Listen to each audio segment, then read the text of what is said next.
Mintis kilo, nežinau, aš kažkaip galvojau apie ką filmą daryti, galvojau, tai apie meilę turbūt reikia. O filmavom tai Kauno aviacijos muziejuje, tada daug filmavom kely link Aukštadvario ir Zapyškyje. Susigalvoja, tu turi kažkokį pagrindą, į kurį remiesi.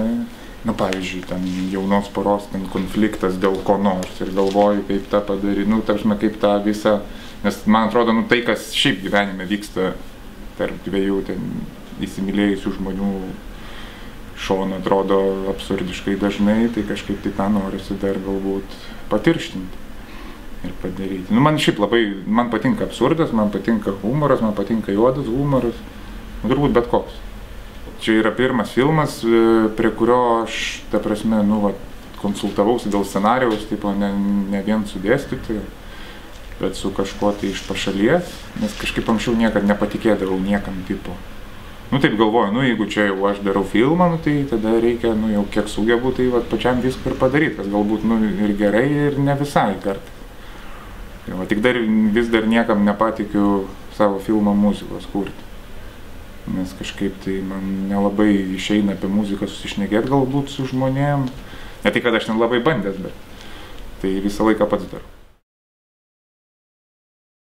Darbo vadovė, tai kadangi jinai pamatė filmą tik tai per egzaminą, nors šiaip tai yra įprasta rodyti anksčiau ir ten dar kažką keisti pagal komentarus.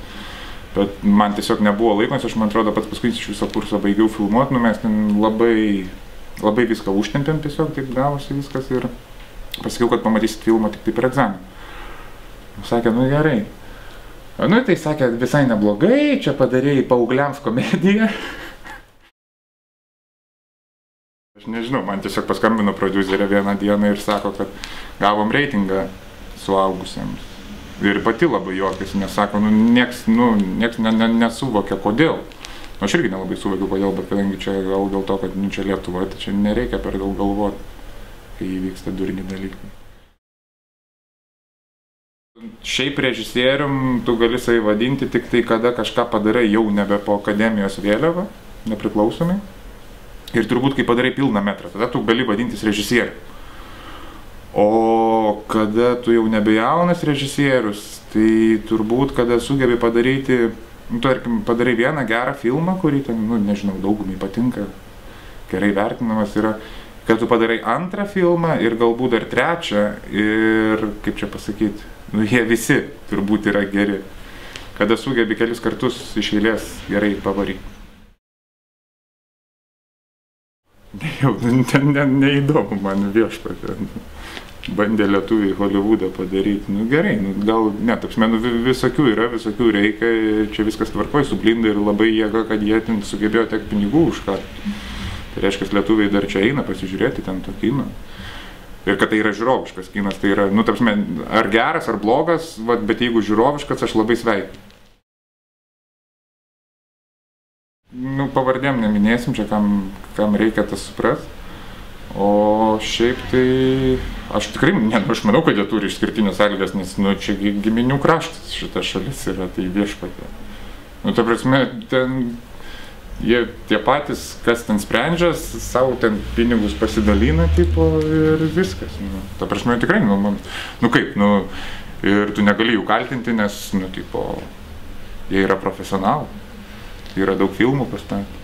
Man, aišku, labai aktualu, tipo, turėti pinigų savo filmui, bet man yra, neįdomu, kaip juos gauti ar ten kažką. Čia, tapsime, tokie dalykai manęs nedomina.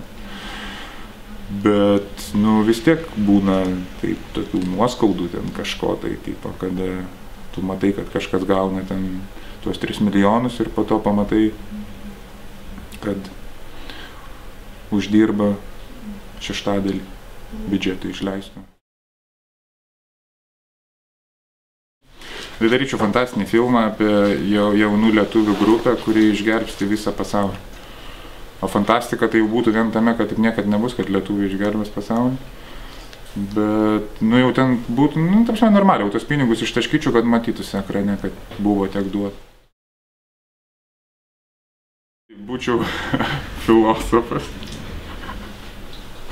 Čia būtų didelė klaida buvus. Arba ne, nežinau. Būčiau anglų filologas ir tada, kaip mano kolega, būčiau istorikas, nes dar buvo archeologas, būčiau istorikas ir kultūros istorikas ir antropologas. Va.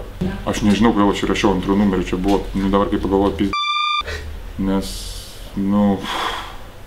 bet labai panašu kaip režisierius, nes realiai, tipo, baigi studijas ir, kai reikia pasakyti, ką tu moki, ką, nei filosofas, nei režisierius nepasakys, ką jis moka.